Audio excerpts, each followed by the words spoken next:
Let us now invite our birthday boy, Dr. Wong, to give this talk to us.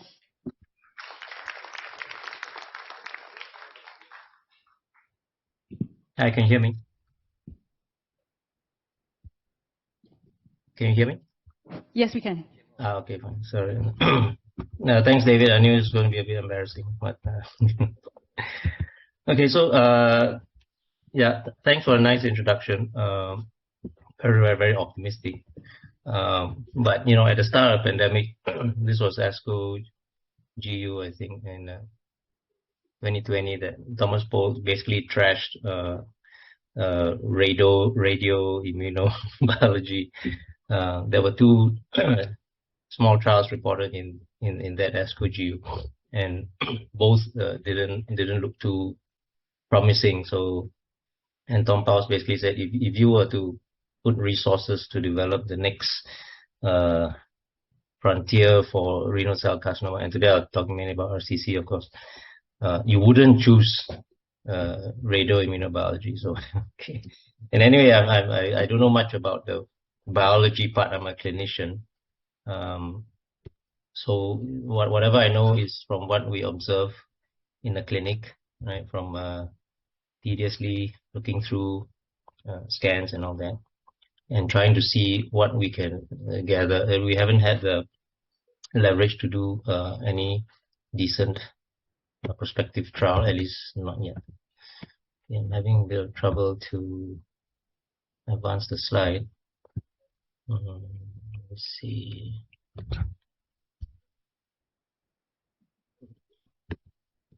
Okay.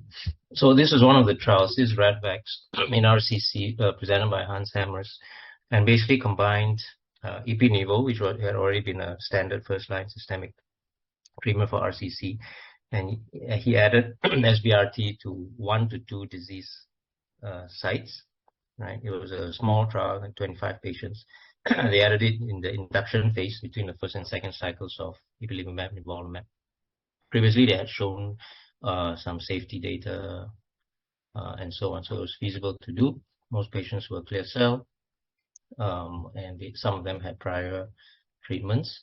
So they showed quite reasonable safety. There's about 1/3 of patients had grade 3 and above adverse events, which is not more than the usual, right, without the additional RT. So they said that the overall response rate was 56%. So higher than what the large trials showed for just ipi/nivo alone.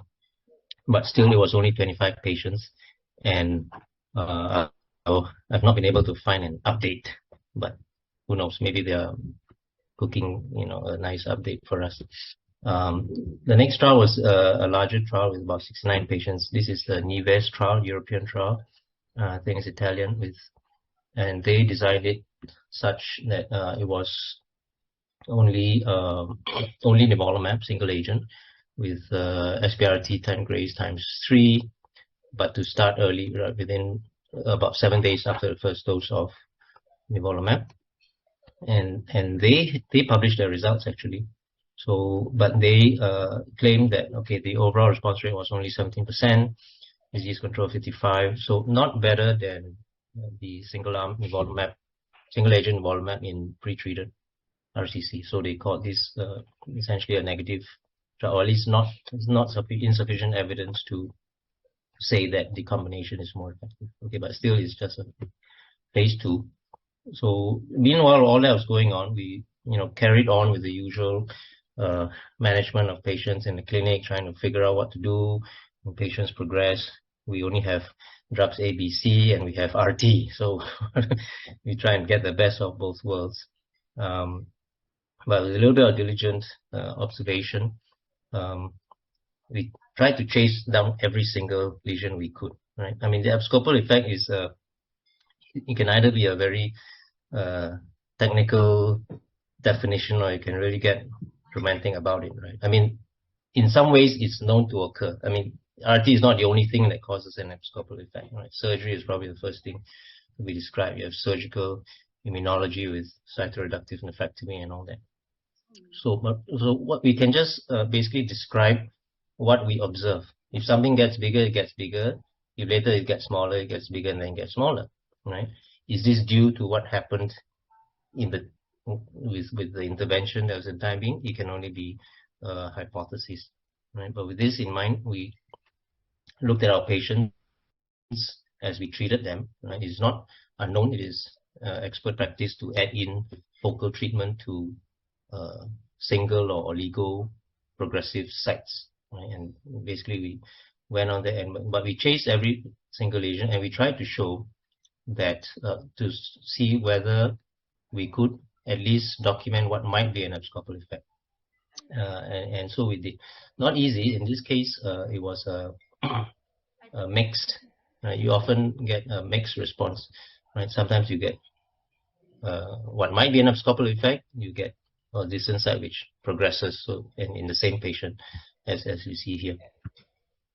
In this next patient, we showed what we thought was abscopal effect more than once. And so if you look at the red arrow, that's the lesion we treated. And of course, the out of field lesion has to be at least non-responding when you treat the in-field lesion, right? And subsequently, you show that that out of field lesion, which was not responding to the treatment that the systemic treatment that he's on, gets smaller. So you can say that it might be an abscopal effect, but how do you know that it's not due to some other phenomenon, as we shall see?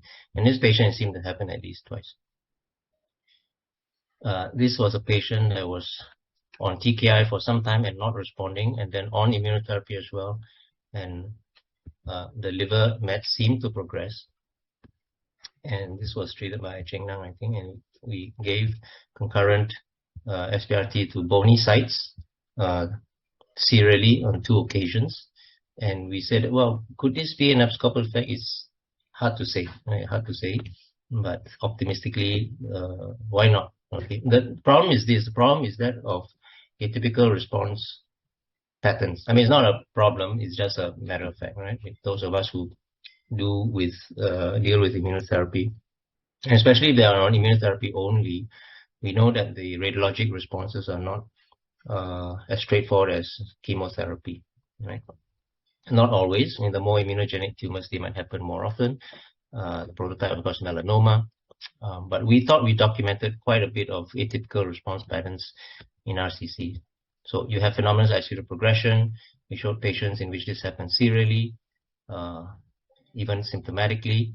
We had dissociated or mixed response, as I've mentioned, and then abscopal response, or what might be abscopal response.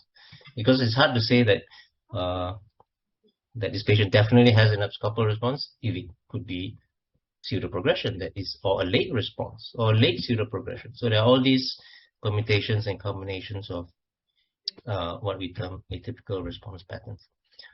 We did our best, and we managed to put together arguably what might be the largest series, of which is not very big, of abscopal responses in at least in renal cell carcinoma.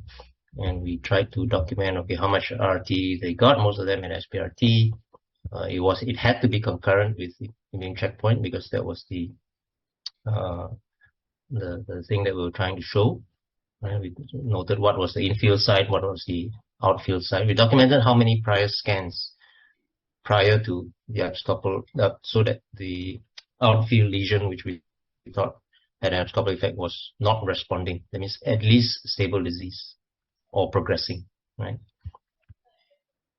And we published this. So this was that previous patient with more images to show what might be an abscopal, because it seemed to time with the intervention of radiotherapy, right? But we can't rule out a late pseudoprogression, which is known to occur.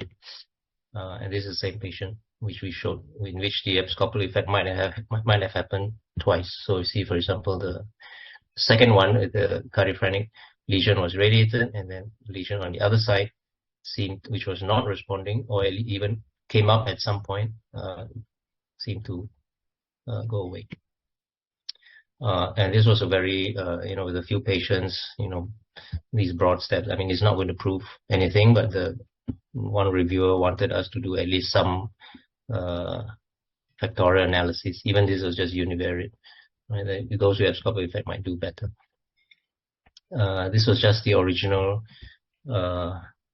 safety data for combination checkpoint inhibitors and SBRT in renal cell.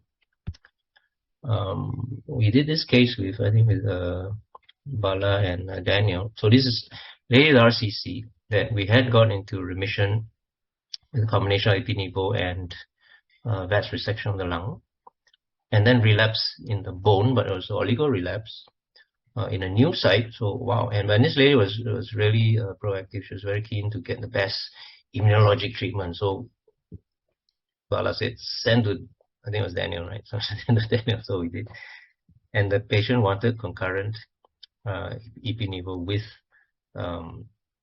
SBRT to 2 bony sites in the pelvis, right? And so we obliged.